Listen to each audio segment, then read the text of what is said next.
man go to the moon. Yeah, but what is the moon? It's our moon. He didn't find there where he made anything. No, he didn't make nothing up there on that moon. We made it. Let him go and peep at it. Now he's making instruments to look at the civilization on Mars. Well, when he sees what's on Mars, he won't see no mark of his. It's our Mars, our people, so God have taught me. I have been pulling photographs off the NASA website, and I have been enhancing them. I followed other YouTubers that were doing it that I have been, like the real Jimmy Roberts one, and another guy named I forget his name, but anyway, he does the enhancement of the moon. I think he does something. I'll give him credit later. But the real Jimmy Roberts one really started me off.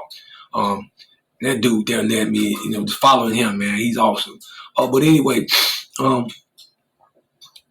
what I found with going to the Lunar Planetary Institute website and pulling Apollo mission photographs down, that I can enhance the pictures, because the pictures were manipulated to hide what was on the moon, the aliens and structures and all that. They didn't tell us this.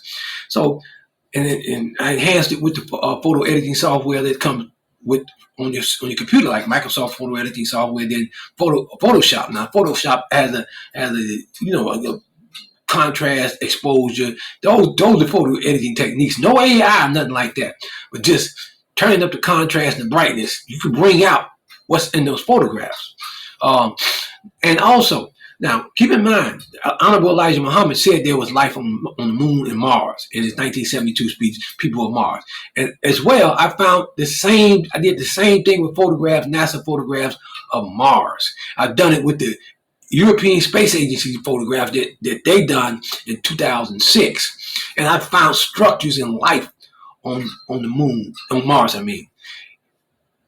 Overall, everything I've seen, I saw aliens and structures, and I saw UFOs, flying machines, cylindrical UFOs, circular UFOs, the flying saucer type.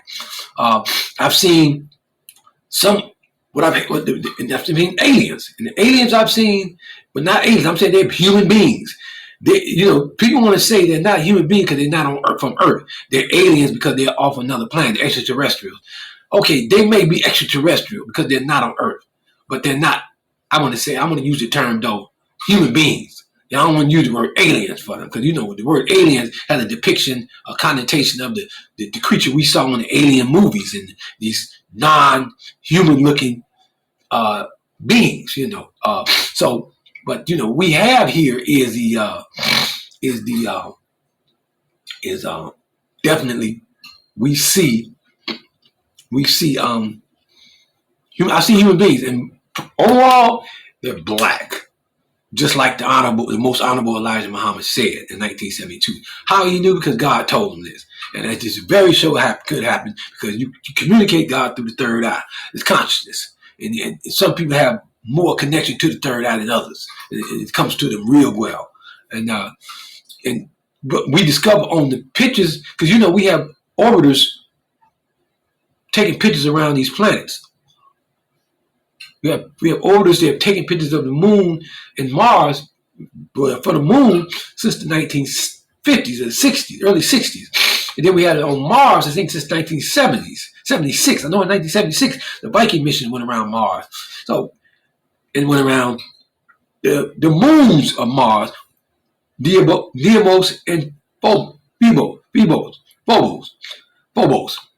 And this is where the story continues.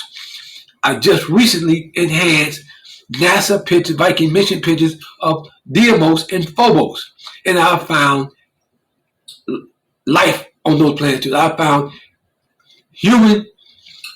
extraterrestrial humanoids on those moons as well.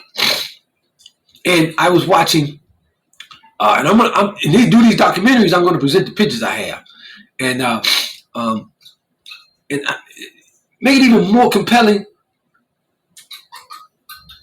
I believe we have this. I have found the same thing on Mercury and Venus through the pictures of the whole planet.